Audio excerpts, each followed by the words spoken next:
সড়ক সম্প্রসারণের জন্য গত বছর খুলনা মহানগরীর খানজানালী সড়কের পিটিআই থেকে রয়্যাল মোড় পর্যন্ত অংশের ডিভাইডার ভেঙে ফেলা হয়। দীর্ঘদিন ফেলে রাখার পরে সেই একই স্থানে আবারও ডিভাইডার নির্মাণ কাজ শুরু করে খুলনা সিটি কর্পোরেশন।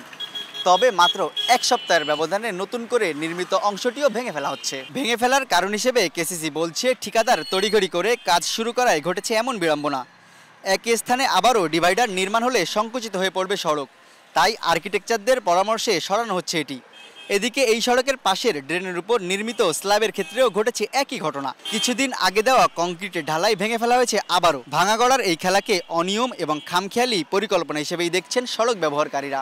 এ তো এত শক্ত জিনিস যে বাড়ি মাইরেও ভাঙতে পারে না, তারপরেও নতুন জিনিস ভাঙলো। এই রাস্তাঘাটে এত ভোগান্তি, তারপরেও ডেলি করে প্ল্যানিং ছাড়া কাজ হচ্ছে, কোনো সমন্বয় নাই, কারোর মধ্যে কারো কোনো সমন্বয়, যে যেমনি পারতেছে করে যাচ্ছে, আবার ভাঙছে। ভোগান্তি তো অনেক কিছু, পার হতে গেলে ভোগান্তি, তারপরে যে একবার ঘরে ভাঙে পানি, একটু বৃষ্টিতে পানি ডুবে যায়। রাস্তাটা যেখানে গাঁথনি ছিল, এই গাঁথনিটা ভাঙে ফেলাই আবার নতুন করে সরকার এখানে কিরকম গাঁথনি দিচ্ছে।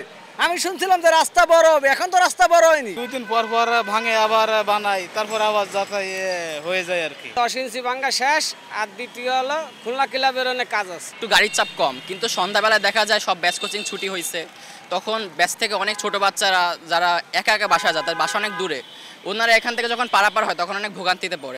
সড়কটির নিকটে অন্তত 10টি শিক্ষা প্রতিষ্ঠান ও শতাধিক কোচিং সেন্টার রয়েছে। তানজিম আহমেদ, সময় সংবাদ, খুলনা।